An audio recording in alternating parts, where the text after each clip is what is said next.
We'll call the meeting to order. It's just around 7 o'clock. We have a quorum. One of our members will be absent tonight. He's vacationing at an undisclosed location, Jeff Ayers. So we have 4 of us tonight. I've been looking for public comment at this point. Is there anyone on the Zoom that wishes to make any public comment? Put a message in the chat there. Let's give us a second. Nope, no public comments on Zoom. Okay. We have just 2 items on the agenda, well, 3, but under other business. But the first one on the agenda tonight is the police hiring and retention incentive. And I'll turn it over to Eric, who will be introducing Chief Foley and Lieutenant Moore. Thanks, Terry. So to start off, the Williston Police Department, like many police departments right now, is faced with the challenge of maintaining full staffing. This challenge is being faced by departments throughout Vermont and on a broader scale throughout the country. The root of the challenge is the pool of certified officers and new recruits is small, coupled with officers assigned to lead the profession for a new career path or retirement.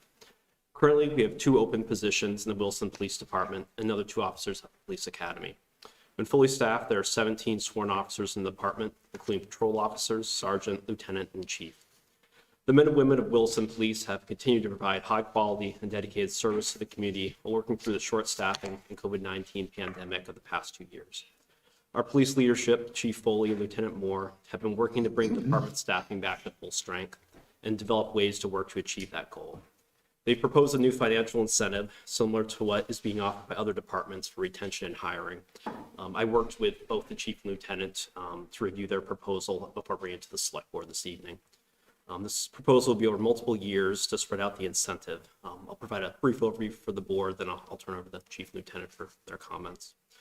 So there's 2 parts to this proposal. The first is a retention incentive. It would be disbursements for each sworn officer employed as of April 1st of this year.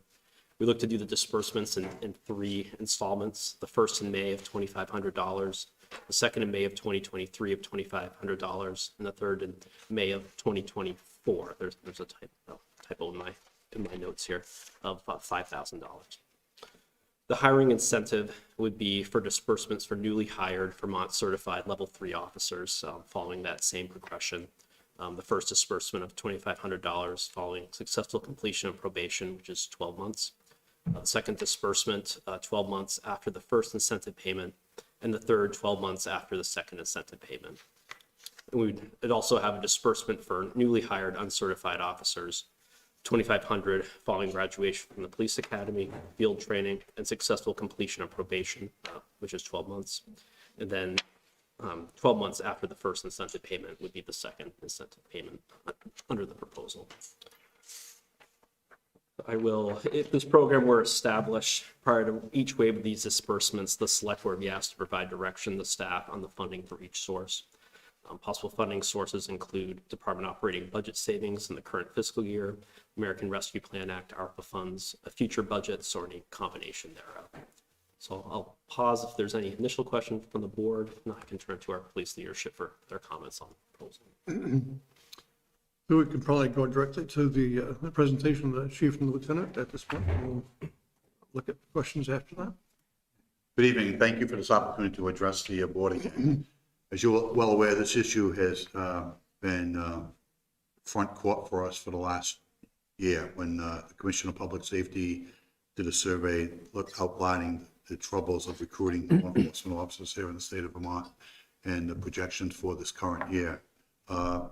They looked at other agencies outside of Vermont looking at alternatives how to recruit, and a few of them had bonuses, either retention bonuses or hiring bonuses.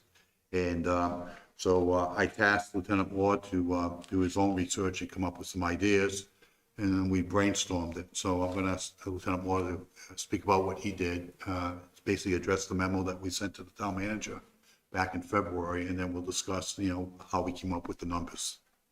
Yeah, so in any walk of life right now, when it comes to employment, it's hard to find people. And for law enforcement, it's tenfold. We're having a hard time finding people that are interested in the profession, and we're also having a hard time keeping the people that we currently have. So we've kind of thought outside the box here and thought about different ways on how to lure people to work for us here at the Williston Police Department. But more importantly, we got to keep the staff that we currently have. We have a lot of time and money invested into each employee, and we have a really well-rounded group right now that we really have to maintain here at the police department to provide good community service.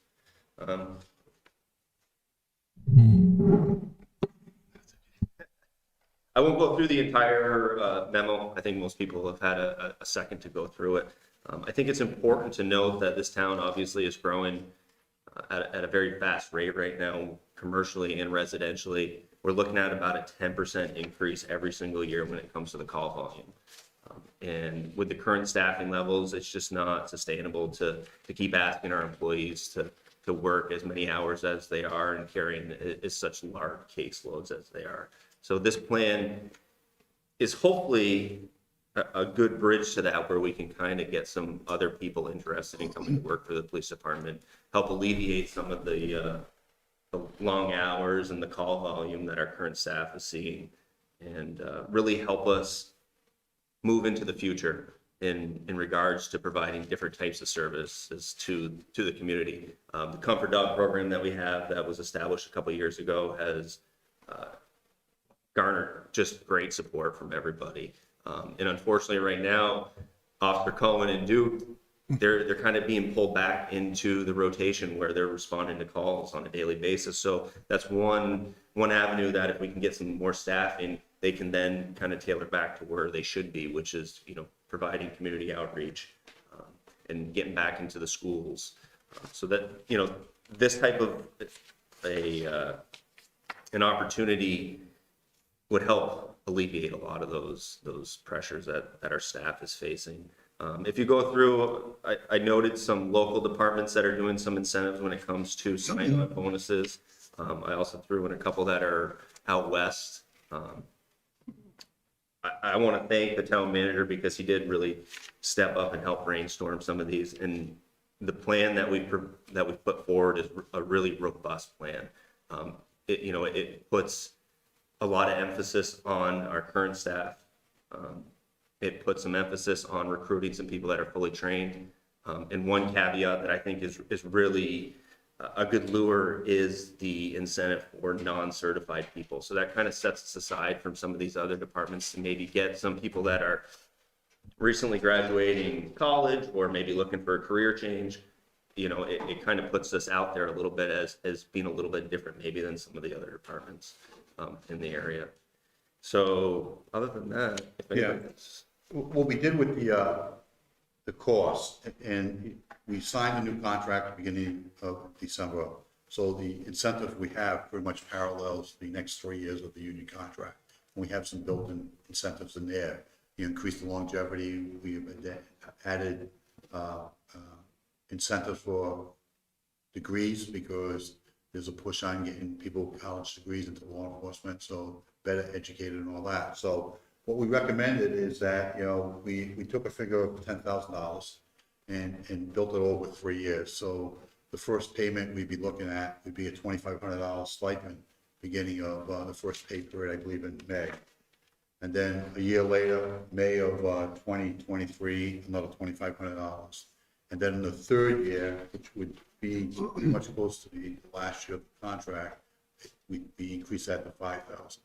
So again, it rewards the officers who are here that over the next 3 years, we will, give them stipends to keep them here, and show that they're really appreciated. Likewise, when we look for people coming in, we have a format of addressing those who either have certification that can, do a minimum part-time or not part-time, but field training, and then get them right out on the road, or people who need to go to the academy, get their academy certification. We will reward them based on when they graduate from the academy.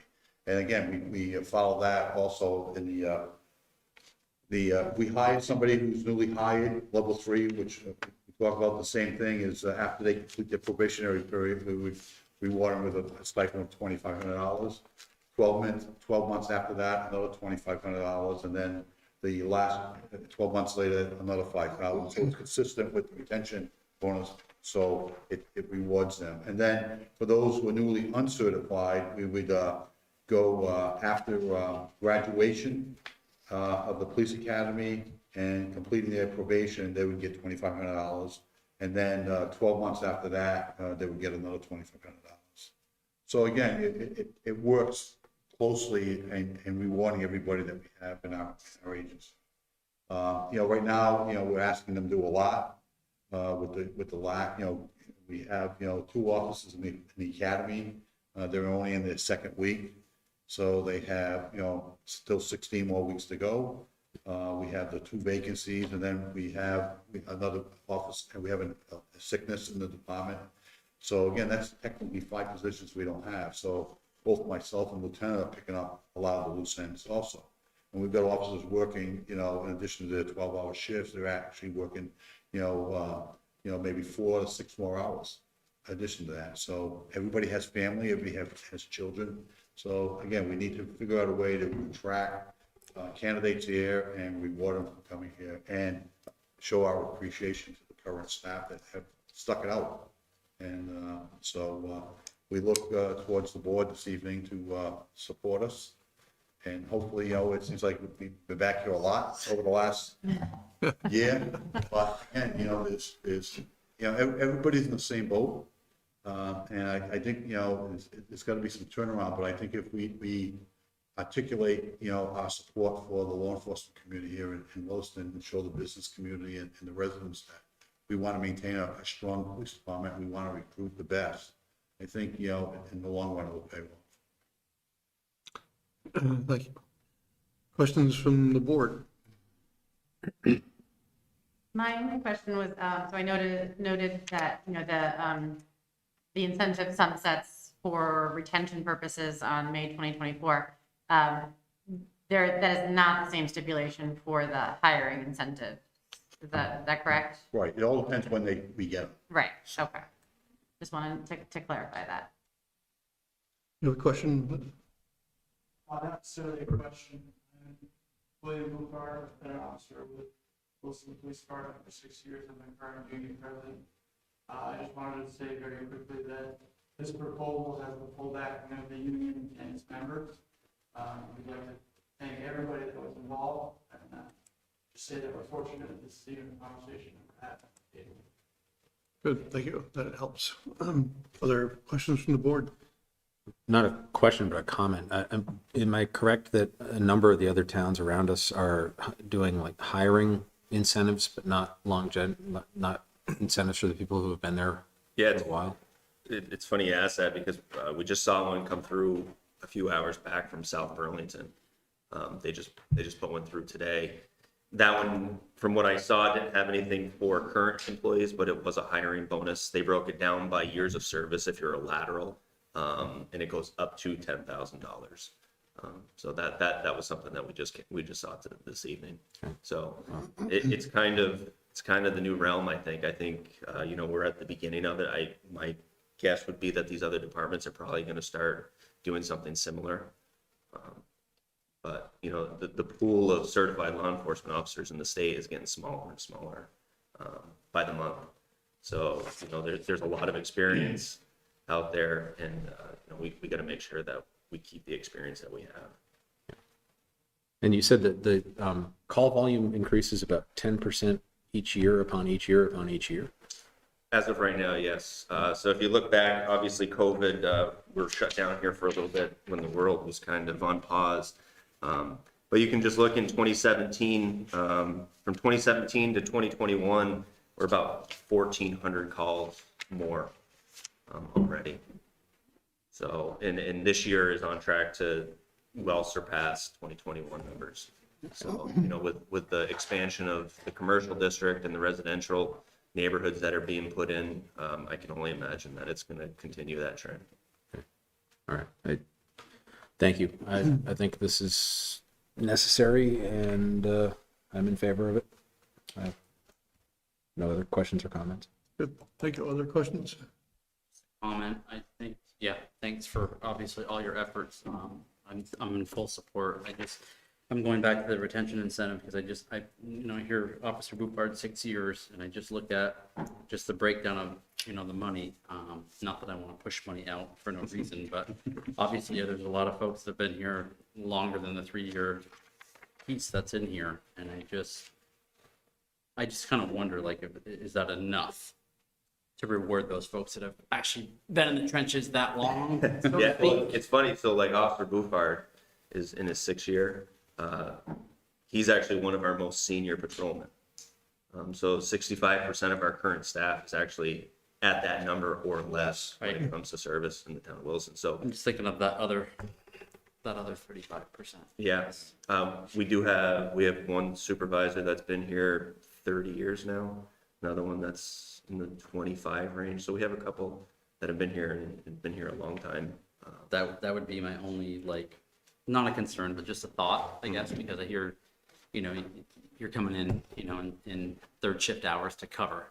And that's just one thing that kind of stuck out. But no, I'm in full support of that. I think you folks do an incredible service, and not only to attract new hires, but to keep what we have. That was just a comment. So Yeah, don't read into that. Yeah, there were sign-on bonuses years ago floating around. They never picked up like they are now. Yeah. I'm a believer though that if you're gonna do a sign-on bonus for somebody that's certified, you need to reward the people that you got. So I think that doing an even split, making it fair is more than appropriate. And that's something we talk about, you know, and we needed a starter point. So the 10,000 was, we felt was a good number. Yep. You know, and if you look at the contract we just signed, is that there's bumps along the way in the salary scale, plus the increase in the longevity and the increase in adding, you know, so adding the educational incentives. So again, you know, we have, and again, if we see, you know, the other area departments are all starting their contract negotiation also, so, you know, we started it, so we might have to play catch up a little down the road, but I think this is a starting point for the attraction. Totally agree. And I know there's other factors into the retention of other folks, so no, but thanks again. I think this is a good proposal. Mentioned it before, but, you know, the kind of theme we had with our budget this year had been, you know, around community and safety. And I see this very much as an extenuation of that. I only see how it benefits our community to have a police force that is been with the town, is knowledgeable of our town, is committed to being here, and feels valued by our community. And so this is a small way that we can show our appreciation for those who have been with us, and hopefully incentivize them to continue to be with us for a long time to come. So. Well, thank you. If there are no other questions, then there's a motion has been suggested. I move that the town manager be and hereby is authorized to implement for the town of Williston Police Department a hiring and retention incentive pay plan subject to allowable adequate funding and appropriation to include without limitation budgetary savings, American Rescue Plan Act funds, future budget allocations, or any combination thereof, as outlined in the memo dated March 29, 2022. Is there a second? I'll second. Is there any discussion on the motion? Hearing none. All those in favor of the motion say aye. Aye. Any opposed and no abstentions. So congratulations and thank you very much for the presentation and the Thank you. opportunity to take it. Thank you for your service. Yes, indeed. Moving right along to the next item on the agenda, it's the ARPA funding, the possible capital projects general overview. And Eric, I'll start us off. Yep. So kind of the main part of the show this evening is starting to talk about ARPA funding. The board had some initial discussions during the budget process, but this is certainly a large topic for the board this coming year and into the future here. So I'll kind of preface it for folks watching at home. This is the starting point and the first of what I anticipated to be many discussions on this topic. So tonight, we'll bring to the board kind of a deeper dive on some infrastructure projects for informational purposes for the board, looking at some projects in our capital plan. You'll hear from Sergeant Shepard in our police department talking about communications needs with radio infrastructure, and our Public Works Director, Bruce Hoare, looking at Public Works infrastructure, and I'll have a couple items to round it out at the end here. So to just kind of recap where we are, folks watching at home, the town's receiving $3 million in American Rescue Plan Act funds appropriated by Congress last year in response to the COVID-19 pandemic.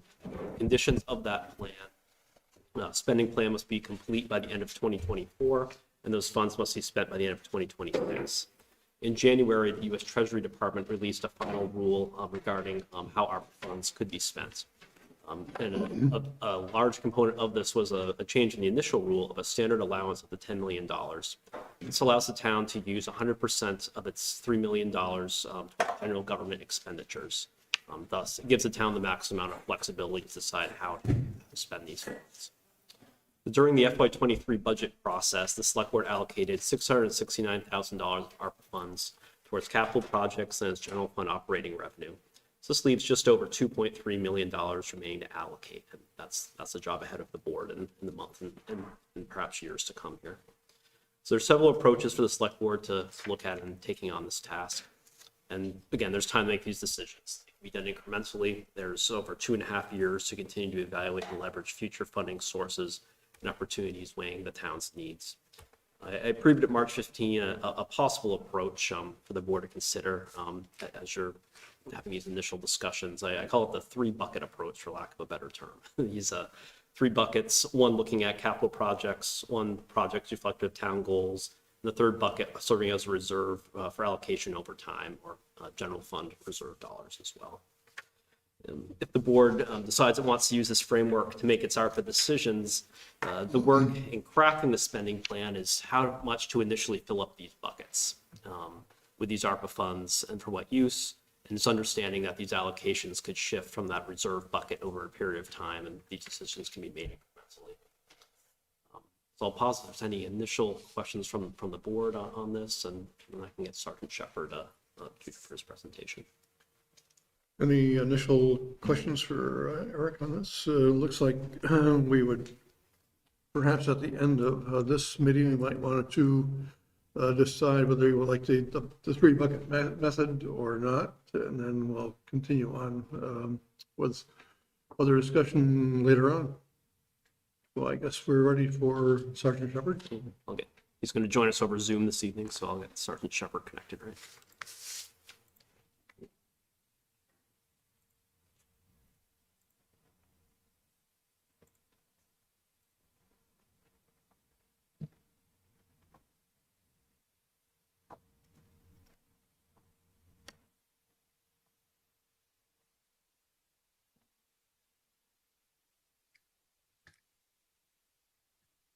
Good evening. Can everyone hear me? We can.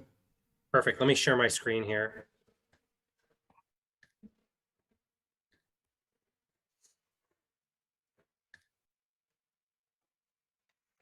Can folks see that presentation screen up? We can. Yep. Perfect. Good evening. I'm Sergeant Eric Shepherd. I am here this evening. Most everyone knows me. I'm here this evening to talk about the public safety communications infrastructure here in Williston. This is going to play hopefully a part in all these ARPA funds, but also bring to light issues and concerns and a path forward for us regarding the public safety communications infrastructure in the town of Williston. I'll say up front that this presentation is not meant to be overly technical. I'm happy to entertain any technical questions, but I kept this as a very high-level overview of what we need to do going forward, or what we should do going forward to improve communications infrastructure in the town. The purpose of this presentation is to bring those issues to light, and also to show that we have a comprehensive solution in the works to repair the issues and bring the entire radio system for the town up to date. That includes police, fire, and EMS. Why are we having issues, and why has this become an issue? Basically, there's 2 pieces to this. The first part is that our current radio communications infrastructure in Williston is fast aging, and it's in need of replacement.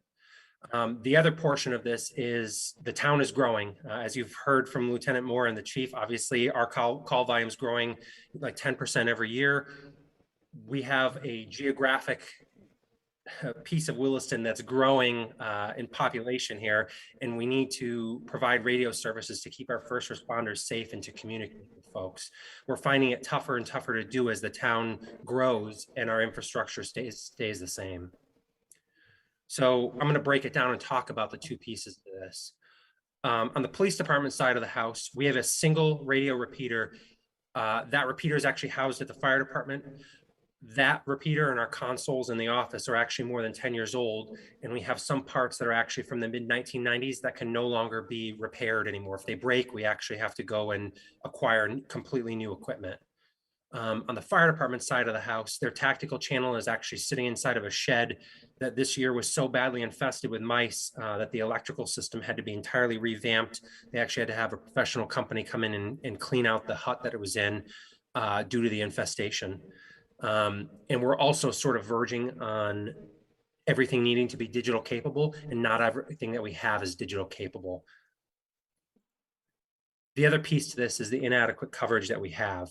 Our current single site systems are no longer adequate to cover the growing town. In many areas of the town, there's very little or poor coverage from a portable radio. Again, spreading infrastructure. It's not just that Taft Corners area. We're seeing more and more places. And the more buildings that we have, the more interference that there is, and the less that we're able to communicate with each other. All of our public safety entities are actually reporting within the last year serious incidents where radio coverage has been an issue. I can speak firsthand on the police side of the house. We had a fight between two officers and a suspect that was wanted for a violent felony warrant. The portables had no reception. The suspect actually ended up escaping, and both officers were injured in that fight. On the fire and EMS side of the house, they're unable to call out from inside of many of the buildings, even in the Taft Corners area, and they're unable to communicate during a structure fire with good reliability. This lack of coverage means that first responders cannot reach each other and they cannot reach dispatch, and that's a problem for safety. How do we fix this? This is something that we've been talking about since longer than I've been here, and I started in 2009. There's all kinds of ideas that have been floated around, talking about antennas on top of recycled telephone poles to resolve the issue fast, to all kinds of other issues or other resolutions to the issue. But we need a public safety grade answer, which is reliable and serviceable.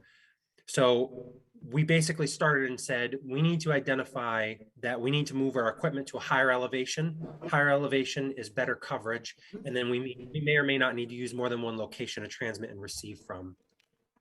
So as part of this process, I have spent a large amount of time trying to find places to move our infrastructure to. It's fairly easy though, because we can really only use high elevation places.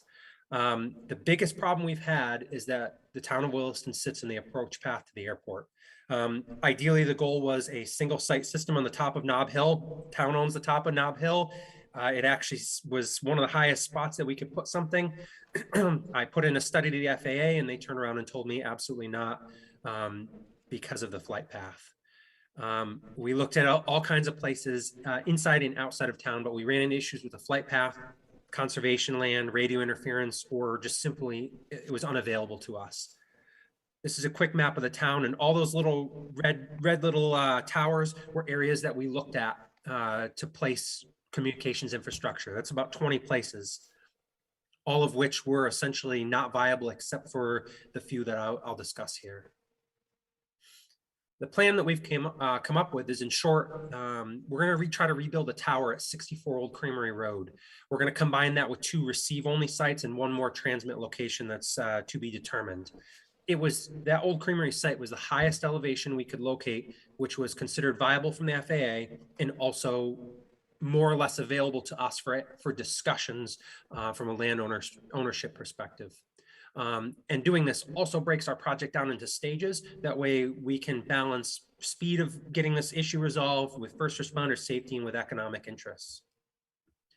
As a quick note here, this map that I have up here is actually the approach path to the airport, and that little crosshair is 64 Old Creamery Road. We are quite literally on the fringes of where we can do something and where we can put a tower. We are very, very, very lucky, another 20 or 30 feet in the westerly direction, and we would be unable to put a tower there, and that would really put us in a predicament. We would be spending many times what we're looking at to accomplish the radio coverage that we would need. So let's establish a baseline. The current police, which is UHF, portable coverage, is that right there. Obviously, everyone recognizes the map of Williston. Red and pink is excellent, yellow and green is good coverage, and blue is moderate. As you can see, the majority of the town is actually not covered by our portable reception. I will say it is slightly better than this map. This is an approximation, but it's not much better than that. Obviously, the majority of our buildings are within that section, but unfortunately, inside of buildings, we may not see that coverage. So step number one in repairing this is actually to put up that tower, 64 Old Creamery Road, and move our current repeater or a new repeater to that location. This is what it does to our coverage. It absolutely increases it by a significant portion. Obviously, you'll notice there are sections of town that are not covered, but this is step one in our project. And obviously it looks significantly better than that. If you look at them side by side, obviously you'll see that there's a significant amount of coverage increase. We should not see any decreases necessarily anywhere, should be increases. But obviously we need more. So multiple sites are going to be needed. There's geographic challenges of the town and the sheer number of buildings. Even the areas that are showing up as good coverage may not experience it. So we're going to need more coverage for the urban areas. We're going to need a second transmit site to the north to take care of that and to address some of those dead zones. And we're also going to need additional receive sites to increase that in-building coverage. Of note in this project, that southeastern quadrant of town that sort of lacked a little bit, as you can see down there, may still lack some coverage mainly on the police side. There's no solution right now at this point in time. We're trying to achieve a balance between cost and coverage. It may be a discussion to have at some point in the future, but for now, we simply need to increase what we have as best we can and be fiscally responsible. If we do this all and do this all correctly, with 2 transmit sites and 2 extra receive sites, this is what it's going to look like as an approximation of a map. In this map, the color really doesn't matter as long as it's shaded with a color. There's reception. The areas where there's not any reception or poor reception, mostly farmland, and also very tough. If you'll notice to the east, that's really French Hill. We have no good way of providing a lot of good coverage there on the police side of the house, and we're okay with that for now. On the fire side of the house, they actually use VHF. And if all goes accordingly and we can get approved for everything, that's what they'll look like. Unfortunately, we can't just switch to VHF. All the police agencies are on UHF. There's different propagation between UHF and VHF. They'll see a little bit better coverage in the open. We'll see a little bit better urban coverage. So the important question here is cost. So what I did is I actually broke it down into 2 phases to spread out the cost due to the large cost of this. It's suggested that the town consider using some ARPA funds to at least accomplish the first phase of the project. Phase number 1 would be the actual construction of a new tower at 64 Old Creamery Road, and then improvements to a second transmitter site, and then infrastructure for a receive-only site. Basically, it's the preparation, the groundwork for the rest of the project. What we would do is we'd move the present equipment right to 64 Old Creamery Road immediately, and that would provide us with that first map that I showed everyone, where there's going to be increased coverage, but not perfect coverage. The only caveat to this is it does not help. Phase 1 does not help the fire and EMS folks with a dispatch channel. That's presently run by Shelburne. Only their tactical channel would actually benefit from this for now. Again, one piece of the puzzle at the time. The phase 1 cost is approximately $580,000. It's going to be broken down into $461,000 for the tower and the shelter at 64 Old Creamery Road, $80,000 in microwave links between fire and the tower, $21,000 for existing tower to improve an existing tower, and another $16,000 for an additional receive-only site. Although I will say this, these costs are subject to price increases. At the moment, we're seeing 10 to 20% cost increases due to inflation just in the last 30 days alone. So this number, I may have to go back and re-quote absolutely everything to give an accurate number. The caveat to this is we would also need to reach a land or lease deal with the owner of 64 Old Creamery Road, and as well as 2 other sites that we're considering using. Permitting approval would be necessary from the Public Utility Commission for the 64 Old Creamery Road site. So that is our first Once we choose to move forward, if that's the direction the select board wants to go eventually, that would be our first step, is working on permitting, because without those permits, we can't move forward.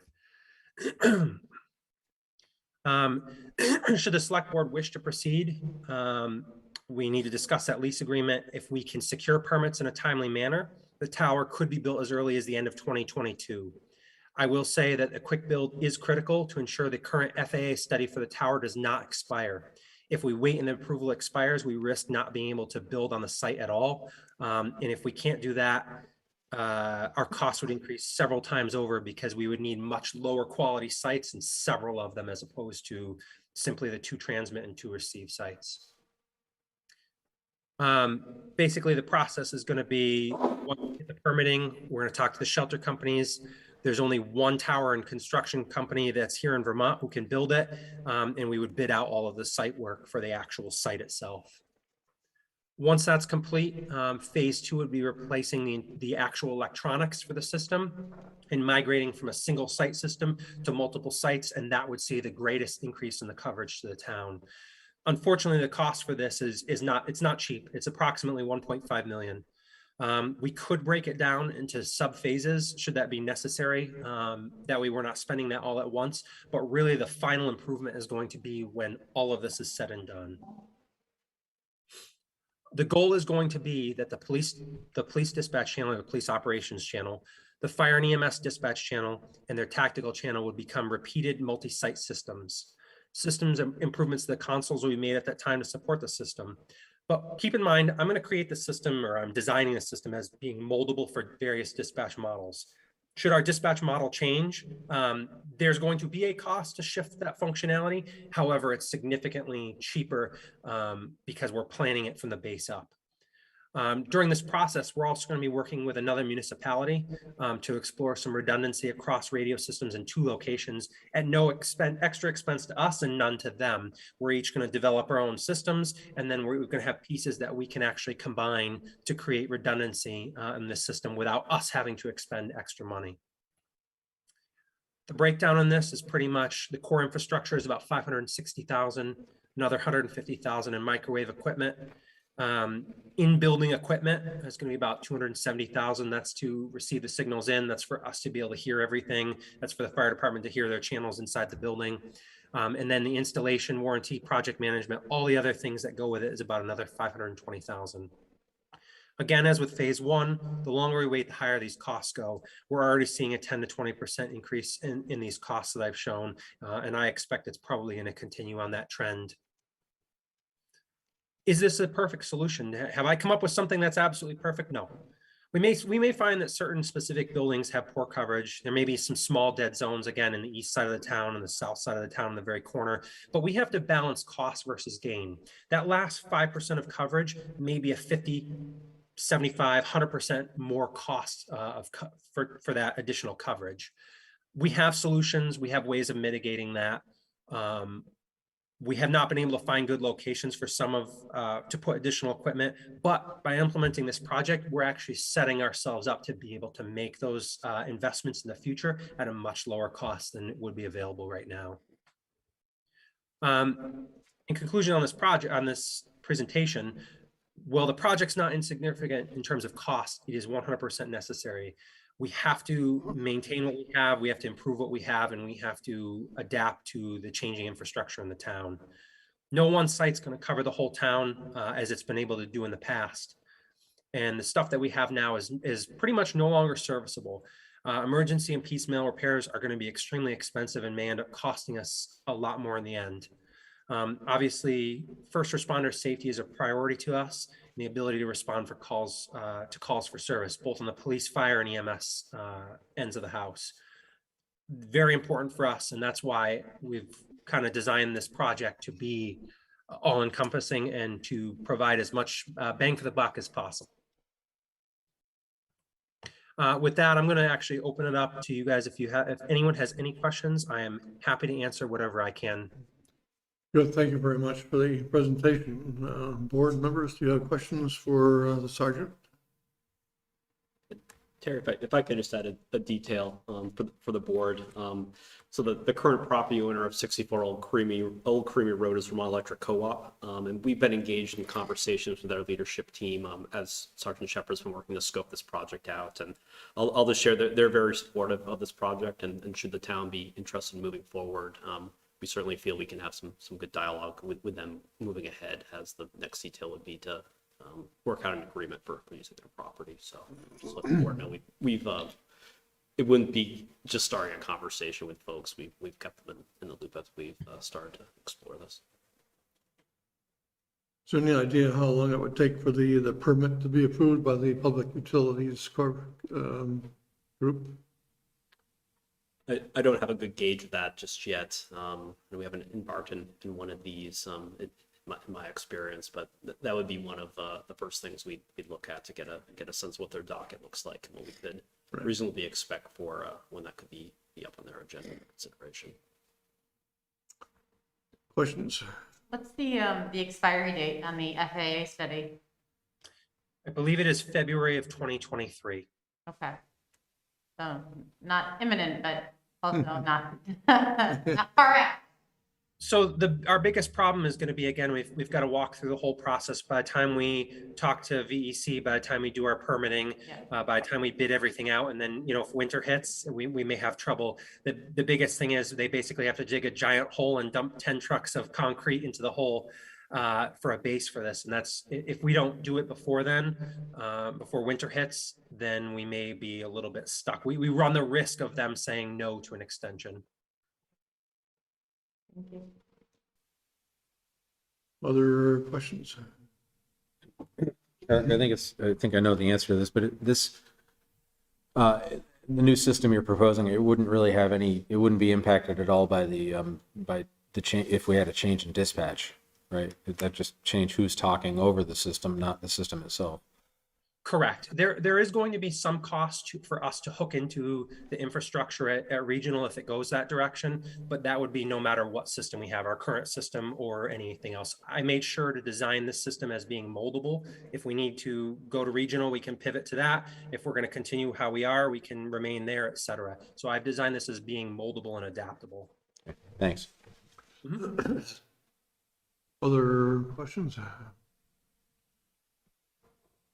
So we have lots of things to consider on this, especially the costs. And so we will need to do that, I think, in relatively short order to make sure that we can continue doing what needs to be done. And certainly with a cost of this magnitude for the full project, and it's likely the board may need to consider a bond vote at some point, for whether it's the full project or a component using ARPA to offset. Sergeant Shepherd presented perhaps phase one is using ARPA funds, and then the balance is using a bond note or some other methods over a period of time to get that additional infrastructure. Have we ever done that? Have we ever started a major project and said, okay, the first part's paid for, but the second part, we're going to have to ask the voters for a bond? Gosh, I hope they're in a good mood. Yeah. That part of the considerations here is how to approach that component of it too. And certainly something staff can think more about and how to design this. But I agree, Teddy, have a tower and not put anything on it would be a shame. The good part about it is if you guys chose to fund phase one with the ARPA funds, we could actually move our current infrastructure there. So if for whatever reason it decided not to be funded, we would still see a significant improvement. Obviously, I was able to show you those maps. We would still see that significant improvement in our coverage. It would not be what we need to be, but it would be on our way there. Okay. That's good information to know. Yeah. I just want to recognize all the work Sergeant Shepherd's put into this project. He's spent months and months on this to get it to this point with a lot of, his expertise on this is a real asset to the town, that we have someone in-house with this expertise. So I just want to thank him for all his work. Great presentation, Sergeant. Thank you. Thank you. Yeah, very informative. Thanks. Thank you. When would, if we just, the first thing I think we need to decide at some point, quickly as to whether or not we are going to apply for the permit from from Puck. And I'm not sure what time frame we're looking at this. We're looking at within the next few weeks. I'll reach out to the Public Utilities Commission and get a better sense of what that looks like and what would need an application to be considered, whether the fiscal component needs to be lined up or whether it can be considered on project scope at that stage, because I agree that this could be the longest component for permitting from a state regulatory board and what that may look like. Are there any permits required from Act 250?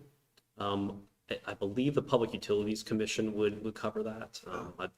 I would confirm that. I had a preliminary conversation with the planning director on that. And I think the Public Utilities Commission would take the jurisdiction here, but I'll confirm that as part of the process with the permitting component.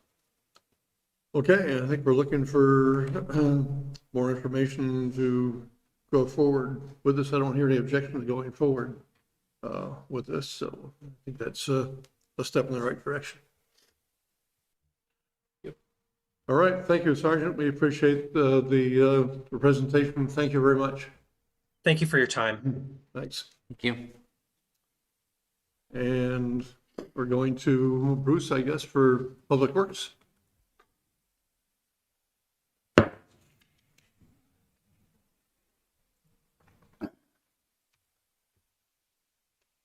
Okay. Excuse me. So, I provided a memo, to Eric, which I'm sure you all have received, and a 2-page list, for lack of a better term, of projects. And I looked at this as two different things. One was, yeah, we can definitely use the 2-point-whatever million dollars for public works, but also to just try to give an education on what really is out there. So that was the intent of quite a bit of this. So you can see on the attached list, there are a total of 19 different projects. That by no means encompasses all the infrastructure in the town of Williston. Since ARPA wasn't really looking at roads so much, there's not really a whole lot of road infrastructure on here, with the one exception that we'll talk about. So, I mean, we could spend another $9 million just bringing roads up to, I mean, really to go after them and get them up to speed. But anyway, so 19 projects on here, all of which, for the most part, are already in our capital improvement program, with the exception of one that's on the tip as well. Has had a capital program, but I don't think we have that right now. We had a sheet, we took it out. I don't remember whether we put it back right now or not, but we'll talk about that as we get there. Anyway, the total for these projects that I've identified or put together here is $9.4 million. When I originally did this memo, I didn't give them a grouping at all. I didn't put them in any kind of tiers. The manager asked me to do that, so that's what I did at the bottom of the memo, as I added what would be considered tier 1 type projects. I still say that they're all important, but anyway, I understand that. So, you know, just like I said, there's 19 different projects on this list.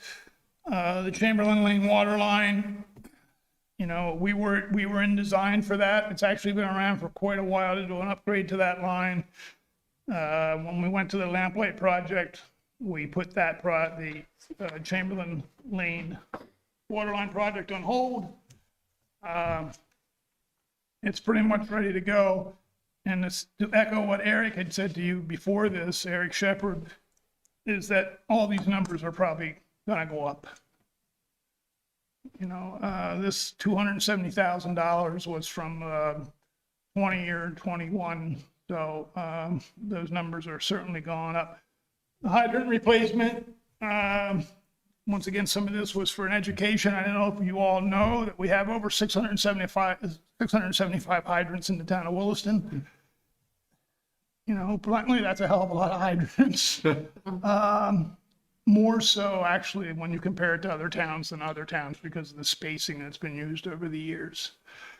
Anyway, 233 of those hydrants are past their life cycle of 35 years. And of those 233, 93 of those are over 50 years in service. So we're running into the same kind of thing, finding parts here and there and those kind of things. Now, we do have a program where we've been replacing some hydrants every year, and that's in the budget. But I just wanted to show you what those costs would be if we decided to like maybe go after the ones that are just over 50 years old. Certainly, we're not anxious to go after 233 hydrants in one project either, but radio read system, that's for the water meter system, our water reading system. The thing that would be really good about that is it's very hard for us to determine water loss. And that's because, I mean, if it's a leak, we find it, that's fine. But every system has water loss. A certain percentage of that is acceptable. CWD, who we buy our water from, has 2 meters that come into the town of Williston. They can tell us exactly what comes into the town on any given day. But we can't tell what was used on any given day because of the system we have right now. So what we have to do is we have to go back from when our meters were read and try to match dates as close as we can. And sometimes it comes up at 12%, sometimes it comes up at 16%, sometimes, so, because you just don't know whether you're getting the numbers.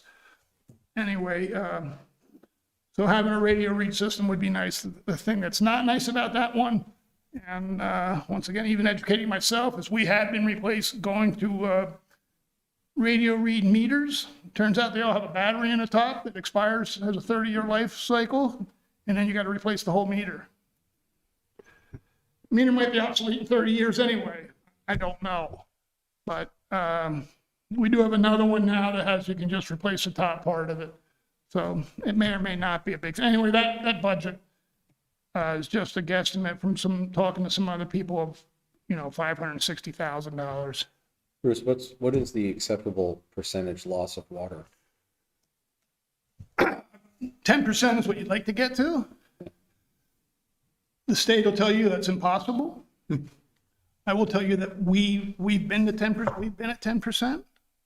We are above, I know right now we're above 10%. And, I really don't mean to blame COVID for any of this, but COVID's put a dampener on a lot of the things we've been able to do. Plus my water foreman's been out of work for 6 months. I had a four-person water department. He's been out of work for 6 months. And we lost a person, so now it's down to a 2-person water department where we normally have 4. So we are behind a little bit on, we know that we have something going on up at the Oak Hill pump station, the one that feeds the the Thomas Chittenden Health Center. The foreman's coming back Friday for the first day. And one of the things we're going to be getting together and talking about, and we've got the whole department full now, so we're back to 4 people. So we're going to start really going after that again to find out. But 10% is the number you shoot for. Thanks. Yep, Governor Chittenden Road water line project has been around forever before I got here. It was identified as a project through a study and a report. It serves so few people, it's always been pushed back and back and back and back and back, but obviously there was a need for it to be done at some point. How far up the road would it go? I think Jeff may be the last one, Jeff Fear's house. Oh. Doesn't go very far. There. Sewer, a lot of sewer projects on here. Once again, some of this was just to give you an update on where we're at. We've been doing pump stations just pretty religiously every other year. And the goal was always 10 major pump stations that we have need to be rehabbed basically every 20 years. So by doing them the way we're doing them, we able to keep a constant rotation going on. It was all going good till COVID and the North Williston Road pump station, which we only had one bid for, and it came in way over bid. And it was a single bid, so we put that on the shelf. And then the Blair Park Hotel came along, which we weren't expecting to happen. We had just done some work to the Blair Park pump station in 2017. When the hotel came in that we weren't expecting, it pushed that pump station ahead about 10, 15 years on what we were gonna need to do for an upgrade.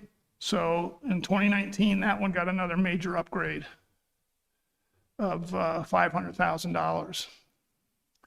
So the ones that we still need to do, Industrial Force Main, Industrial Lab is our second biggest pump station, takes 3/4 of the sewage through the town, from the town of Williston.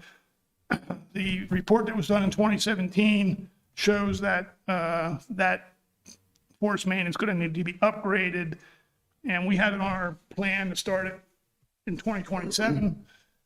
It certainly would not hurt if we got it done sooner than that, and 2027 really isn't that long away anyway, when you start talking about permitting and things like that. Anyway, the estimate for that one was $450,000. North Williston Road, the one I just talked about a little bit, we put out to bid. The engineer's construction number was $197,000. The single bid we received was $348,000. So we said, nope, we'll just wait and rebid it. In the meantime, once again, that Blair Park one came up, and we've been putting $175,000 a year into the sewer capital improvement program just for pump station upgrades. 2023, we'll finally have enough money built back up in there to start doing our pump station upgrades again. But we're really kind of behind because of not doing that North Williston Road one and the Blair Park one that we weren't expecting. South Ridge, once again, identified in the 2017 estimated cost of $187,000. River Cove, our major pump station. A week ago Monday, first call I get on Monday morning is we just lost River Cove pump station. So it's not a kind of phone call you want to get anytime, let alone first thing on a Monday morning. Both pumps were down. That station was rebuilt. When we did the major upgrade in 2013, it was all built and ready to have a third pump installed in it. The pump itself just was not installed. So that one would be very important. And I have an error in this one, in that last sentence. It should be 2027 at the beginning, not 2017. Anyway, that one would be very nice to have that third pump in there just for the redundancy. You lose 2 pumps, well, that's one thing. Not really that hard to do because you lose one and you're doing something to it, the other one gets clogged up. But if you have 3, it'd be pretty hard to lose all 3 at the same time. South Brunel, another pump station, $125,000. Sewer lines, although, and once again, remember, I use some of this as an education thing. The study done in 2017 had a design year of 2037. And there are gravity sewer lines in that report that say are going to have to be rebuilt by 2027, made bigger. I don't have a cost to those, but it's just another heads up kind of thing. Stormwater, Boyer Circle, stormwater pipes. The last couple of years, we really have had 2 major failures over there, and that thing is over about 15 feet deep. So it's not something that certainly we have the ability to do. We have to contract it out each time it happens. So I went and got a cost to line the whole system, and that cost came in at 141. Once again, that's a 2021. That's probably up 20% by now too. But a very important one to get done before we start losing much more over there. Phosphorus control projects, excuse me. Plan's been sent into the state, hasn't been approved yet. Total estimate cost for those projects is going to be $443,000. Large multi-plate culverts. this is where we start talking about some really large money. There was a study done. I accepted the study, a little skeptical over there, saying they're average to good. We have done a lot of work in the bottom of those culverts to keep them in working order. They're not going to last. If you get another 15 years, I would be surprised. They're not going to be able to be replaced as culverts. I can guarantee you that. They'll end up being great big box culverts like Muddy Brook or bridges. There's no way the state will allow us to put culverts back in there. The one we lost on Talcott Road, the only reason we were allowed to do the one barrel and put it back in was because the one beside it was still in good shape. When that one went out, I wanted to get rid of both of them. In the state, the ANR said, no, you can't do that.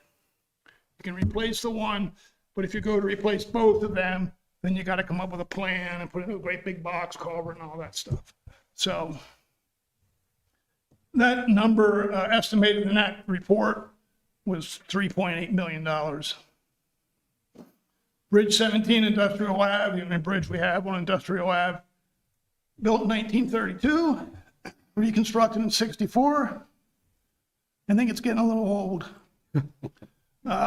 We did do the deck and the wearing surface a few years ago, 2016. Even at that time, the person that was at V-Trans told me that we're probably looking at 2025 for having the bridge replaced. I do have that. I've brought the state around, or at least through the Regional Planning Commission, that bridge needs to be on their list for funding, but we'll still have to put some money on that. Asset management program. Excuse me, what did we do with the Industrial Avenue Bridge a year or two ago? Just repaved it? We took the deck off. Yeah. Well, we ground down the bad spots on down to the concrete, did some concrete spall repair, and then put the wearing course back on it. So we have not done any major upgrades. Okay. We painted the steel underneath. So just looking at the bridge by itself, Terry, the bridge looks like it's in decent shape. Yeah. But just based on that age of 1932, around a the lot. foundation walls and everything else are. Asset management program, something that when I presented the highway budget, we put $10,000 in there. I said I was going to come back in with the 3 utility budgets, $10,000 a piece in them. I've upped that number to $55,000 because if we do that, I want to have a really nice, robust final project. Grid Street, Trader Lane, been working on it a few years, since before I came here, and I'm on 13 years now, so. We do have estimates we had estimates on costs. We know how much money we have to go toward it right now between our money and the state of $1,093,000. We know that number is going to grow by the time we do that project. So it certainly would not be a bad idea to put some more money toward that from some fund. Then the other ones there, the buildings, the old brick church, as everybody knows, I'm sure, got struck by lightning in 2007. Luckily, the fire chief happened to be driving by, saw it on fire. With the tower truck. Right? So the tower was on its way out to another fire, and he turned them around to come here. So yeah, it was on the road going somewhere. Yeah. He saw it and said, "No, come back here." So anyway, saved the church. We did have a group. We had a report done by the Heritage Protection Group. A gentleman out of Middlebury, who was actually on a Middlebury select board, but has done this kind of work all over the country. Actually, when he was doing this report for us, he was on his way back from the Notre Dame fire. So he put this little report system together for us and some ideas on what a cost would be. And so you can see that's over $300,000. Town Hall Annex, a fire system, does not have a fire alarm system. This would be a system that went in there, would be wireless.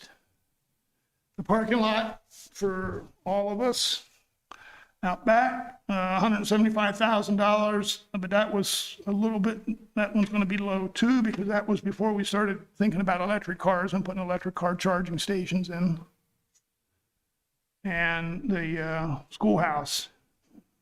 We did half the building. When we did the budget, we decided to put the other half off and put it in next year's budget, but, you know, we've done half of it now. Certainly, it won't get any worse probably, wait until next year, but it wouldn't be a bad thing if we get it done either.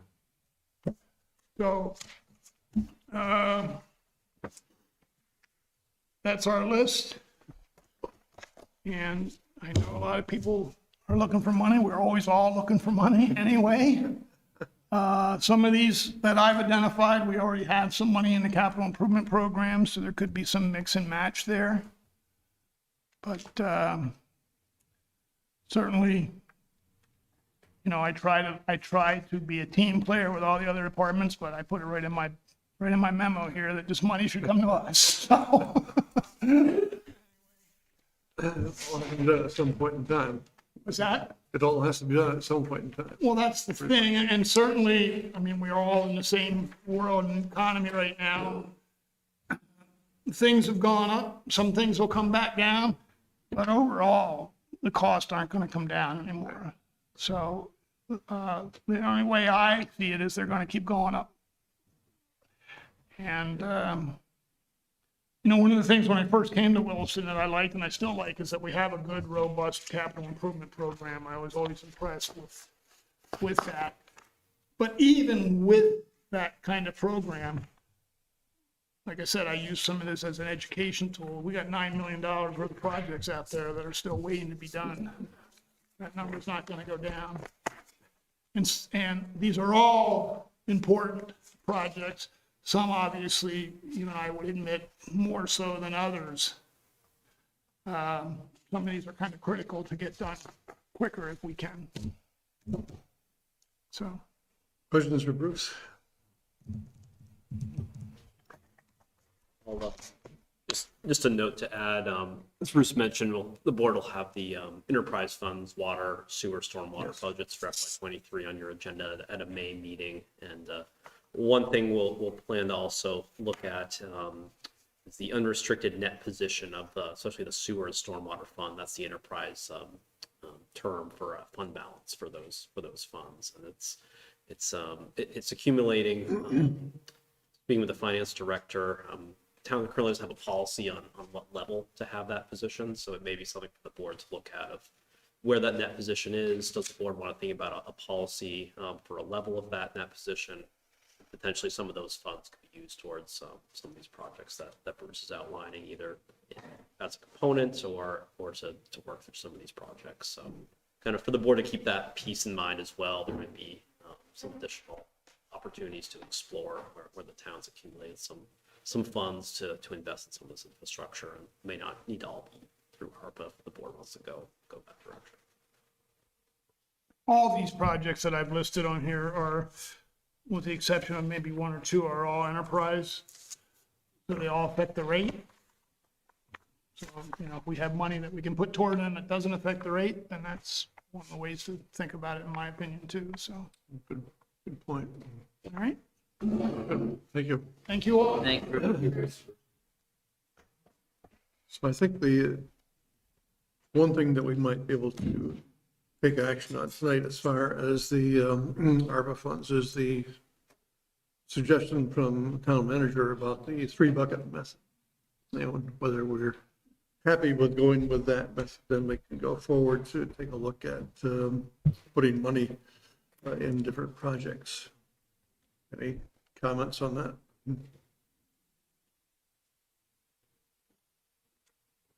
So the concept is that there are 3 categories: capital projects, projects reflective of town goals, and reservation of the money over time as general fund revenue. So, Yeah, kind of that reserve bucket is, I think we're going to see additional funding opportunities come out, potential grant opportunities for match dollars.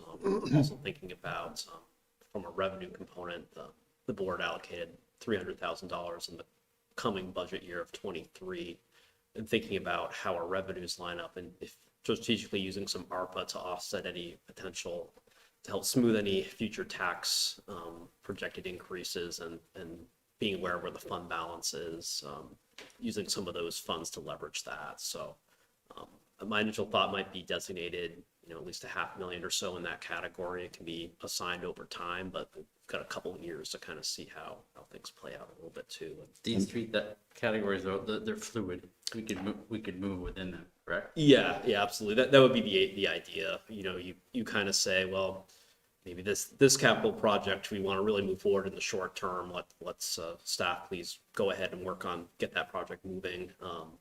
Park the rest in reserve to allocate over time.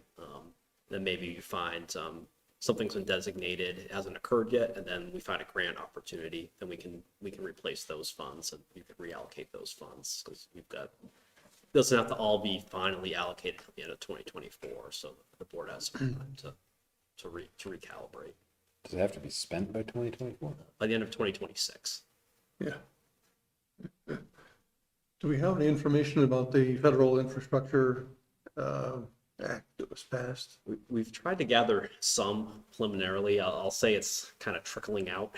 And been speaking with colleagues at VLCT and the Regional Planning Commission. I think we'll start to see more over the coming months, but that's a good point, Terry, that there could be some of those funds available. So it might be advantageous to kind of wait on some of these programs and, Right. maybe there's a 50% match, but, even if you're 50% match on a big project, using these ARPA funds to leverage that is a lot more viable than just spending it all quickly on a project too. So the item, the project reflected of town goals, this is where we're thinking we'll primarily get input from folks within the town and through the public hearing process? Is that, we're gonna, what you're imagining for that piece? Yeah, that was one idea. And I think if we go, I kind of go through the comprehensive the town plan in more detail. I know there's a number of, top of my head, a number of projects, whether affordable housing, energy goals, diversity, equity, inclusion work for the community. I could think some allocations there. We started with these really big capital projects tonight, but the board wants to designate a certain amount of ARPA funds towards these goals and not necessarily knowing exactly how to use it, but maybe it's just a category for the ARPA funds, and then staff can kind of hold on that and designate them for that purpose. Then again, maybe we get some grant money to offset that too, but really looking for the board's vision for these ARPA funds. And it could all be spent on capital pretty easily too. So there's a lot of directions you could decide to go in, but the thought is having that public feedback loop is certainly recommended at the federal level and the state level. So it could be a public hearing just for general input, a public hearing to react to an initial spending plan that you could direct staff to put together based on some of our initial discussions here. So I would just look for the board's direction of how you want this process to go here. You don't have to decide it all. Yeah. I do support the idea of the kind of the three buckets. I do think that this is a way to ensure that we're meeting lots of different needs of our community and our town. I do feel it's imperative to the public input piece. I know that there are lots of different goals, and I think even just the process of kind of evaluating what we've already stated through the town plan are some of the DEI initiatives and again, the energy, we've spent a lot of focus and time on the energy, the plan, and we've got the committee, and we're going to hire a coordinator, and super excited about that. It may involve, though, some capital or some fund output to implement some of the goals of the energy plan. We may need to think about that. So, I could see that being part of that town goals piece, but I very much love to get their input. But I think this is a kind of fair way to initially get the ball rolling. It's we're never going to get it 100%, 100% right. So, yeah. It's a starting point. That's how I see it. And I think we have, flexibility on moving things around as things come. I mean, we have things out there that we may be able to apply for grants you had mentioned before. So as stuff comes in, we could make that shift. I'd be in support of it. It'll sort of be a living document in that, as we go along, modify it as we see what the needs are. Sounds like we are in agreement to start out the process then. I would say the bucket list, yes. I think that's all we can do tonight on this subject. I had some notes, the board's interested just on the Chittenden County Public Safety Authority. There's a potential capital need there. I could brief the board on that Yeah. for a couple minutes here. You want to do that under a manager's report? Sure. Okay, that's where we're at. Yeah, so just on that theme, the Chittenden County Public Safety Authority, this is regional dispatch. I serve on the board to represent the town on that. We continue to meet every couple of months, and the hurdle to make this operational is amassing capital funds for infrastructure. I think a dispatch center needs to be established with radio consoles and infrastructure to have probably up to 5 or more communities dispatched out of the same place. So a consultant was hired a couple years ago by the CCPSA and identified a startup capital costs of just over 2.4 million. So the board's been working hard, especially our chair, Fire Chief Locke out of Burlington, to really lead this effort to find capital funds available. So to date, I shared a couple of weeks ago, Congressman Welch helped secure a $750,000 federal earmark in the new federal budget towards this project. We've also received $250,000 in a Homeland Security grant, and we have another application for about $150,000 from Homeland Security. So just under half has been amassed so far for CCPSA. Then in the Vermont legislature this session, Department of Public Safety is looking at a proposal that would have 11 million of one-time state-level ARPA money towards standing up regional dispatch centers as the state is looking to, as we've talked about before, wean itself off of providing municipal dispatch services for agencies. So looking to stand up these centers, and these centers need capital to get started. Some, like CCPSA, are far along in their development. So the commissioner's proposal the legislature is looking at is having $11 million as a grant program for these regional centers. So there is a potential pathway, seeing deciding on where the legislature wants to go, that we could apply for that remaining capital through this grant program. And CCPSA may get some or all of it. Where I'm kind of going with this is, if we don't get that last capital dollars, the member municipalities would be likely, the board would ask them to consider a contribution towards that last capital. So for CCPSA, our formula has been a 3-year call average, split up amongst the member towns to then split the cost. So Williston shares about 10%. So I think what we're lacking in funding right now is just about 1.43 million. So Williston could be asked to contribute 143,000 ballpark. Granted, that might go up with the cost of things these days too, but that request could come, and if that request does come, the ARPA funds may be a pool for consideration for the town to look at. If at that point, would really need to decide it wants to move ahead for looking to procure services from that regional dispatch, that type of capital investment. We've put in about 35,000 towards a separate pool for just building up fit amount costs. That was part of the 2 budgets ago. I think this group's worked really hard, and the board's, this has been talked about for decades in Chittenden County, and it's probably as far as it's ever gotten. So it's exciting, but it's still a lot of work to be done. So it's bring it to the board's attention, as that's a potential need in the short to medium term that may come up. The 11 million survived in the budget bill that was just passed on Friday out of the House. So we'll see what happens with the Senate and then committee of conference. So. Anything else on manager's report? I'll just share too, our right next to our planning department and planning commission. the My Tap Corners project for form-based code, which the board's gonna be wading into in May. The Vermont Planners Association does a Projects of the Year award, and I'm pleased to announce that that project's been named the Planning Project of the Year last week. Yeah, that's wonderful. It's great. It's recognized by peer planners and planning commissions across the state. So the staff, and I'll plan to join them, will be recognized at a reception at the State House in a couple weeks for that honor. So I'll just Nice. give them credit for all that work, and it'll be work that the board will be coming your way soon. So. It's been a lot of work, for sure. And just a reminder for the board, the meeting next week, I won't be here. I'll be away. So Assistant to the Manager, Aaron Dickinson, will be here supporting the board that night. And give her a workout next week.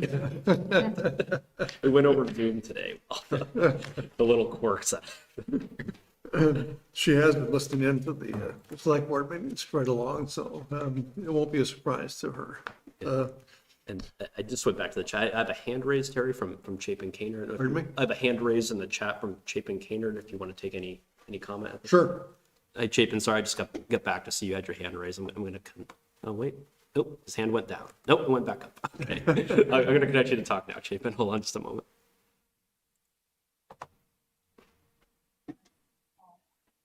Hi. Hello, Shaven. Hi. I was lowering my hand just to get it out of the way.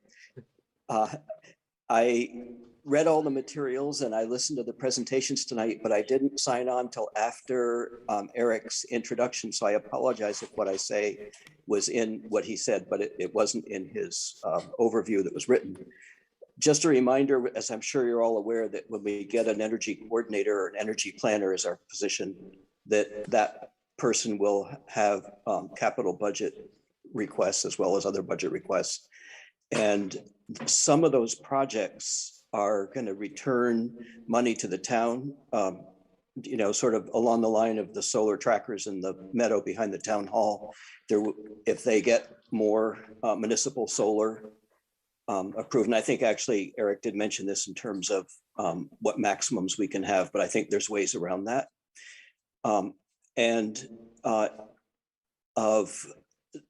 Electrifying the transportation vehicles that the town has from police and so forth, that we will actually be returning money to the budget in the future with some of those capital investments.